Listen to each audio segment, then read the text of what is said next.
Nahuli ka mang pagtakas ng lalaking nambastos umano sa isang noontime show host at performer. I-report kita. Manyak ka, leche ka. O ano, bobo, bobo. Hinaras daw ng lalaking modelo ang babae at nagpupumilit umanong pumasok sa condo unit nito. Ang lalaki kinilalang si Shervy Torno at pumayag na humarap sa kamera habang nakadetine dahil sa reklamong unjust vexation. Inamin niyang nagandahan siya sa babae pero itinanggi niyang hinipuan niya ito. Humihingi ng dispensa ang suspect sa biktima at sa pamilya nito. Sinundan ko siya, hiningi ko yung pangalan. Sinabi ko na pakis ako. Tapos, banda ulit sinabi niya dito sa polis. Mako ko daw yung balakad niya. Hindi naman totoo.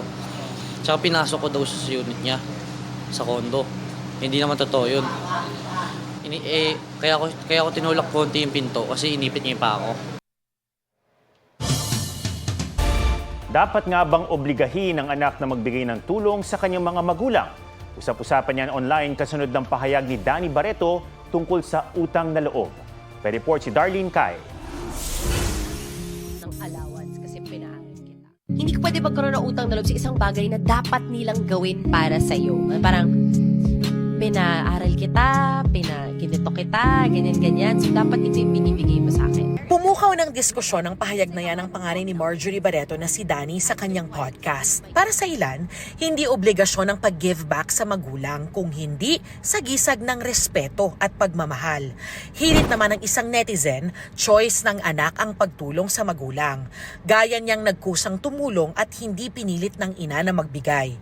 Nag-post si Danny sa kanyang Facebook page. Di raw niya kailanman sinabi na huwag tumanaw ng utang na loob sa mga magulang. Ang opinion ko po is that giving back should be voluntary, not obligatory. You wanna give back because out of love, hindi dahil sinumbat nila sa'yo lahat. Hindi dahil sinumbat nila yung buong childhood mo o yung buong pagkatao mo. Ayon sa sociologist na si Dr. Gerald Abergos, matandang kultura na ng Pilipino ang utang na loob at pamilya muna bago ang iba. Sa modern times natin, most parents ay hindi naman kinocompel ang kanilang mga anak na kailangan tumulong sa kanila. That would also depend kung nasa ang level tayo ng estado ng pamumuhay. Kung nasa middle class ang pamilya, naiintindihan ng magulang na kailangan munang paunlarin ng kanilang mga anak ang sarili bago sila tumulong. Pero iba ang sitwasyon kung hirap ang anak at magulang. Lahat po naman ng anak ko may mga trabaho. Nalagaan naman po ako. May pamilya rin po silang pinag-aaral, sinusustentuhan. Kaya hindi niyo po sila mauobliga. Minsan binibigyan din nila ako. Pero hindi naman ako nangihingi kasi alam ko naman kasi sila may mga pamilya na rin. Darlene Kai, nagbabalita para sa GMA Integrated News. Huwag magpahuli sa mga balitang dapat ninyong malaman.